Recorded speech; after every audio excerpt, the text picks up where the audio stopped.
పశ్చిమాసియాలో యుద్ధ పరిస్థితులతో ప్రపంచ చమురు మార్కెట్ కల్లోలం రేగుతోంది.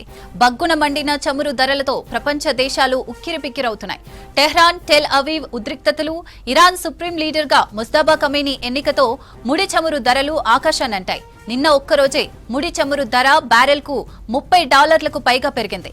అంతర్జాతీయ mark Brent crude oil rate ఏకంగా 29% పెరిగి రికార్డు స్థాయిలో $119.5కు చేరింది. చివరగా $100లకు తగ్గిపోయింది. అయితే క్రూడ్ ఆయిల్ ధరల చరిత్రలో ఒకరోజు హైక్ ఇదేనని నిపుణులు చెబుతున్నారు. కొన్ని దేశాలు చమురు పంపిణీలో రేషన్ ప్రారంభించగా మరికొన్ని ఇంధన ధరలను పెంచేస్తున్నాయి. వెస్టేషియాలో యుద్ధాన్ని తక్షణమే ఆపాలని, లేదంటే తమ దేశ ఆర్థిక వ్యవస్థలు అతలాకుతలమవుతాయని ఆందోళన వ్యక్తం చేస్తున్నాయి. యుద్ధం ఇలాగే కొనసాగితే 1973 నాటి ధర పెరుగుదల మళ్లీ చూడొచ్చని నిపుణులు చెబుతున్నారు.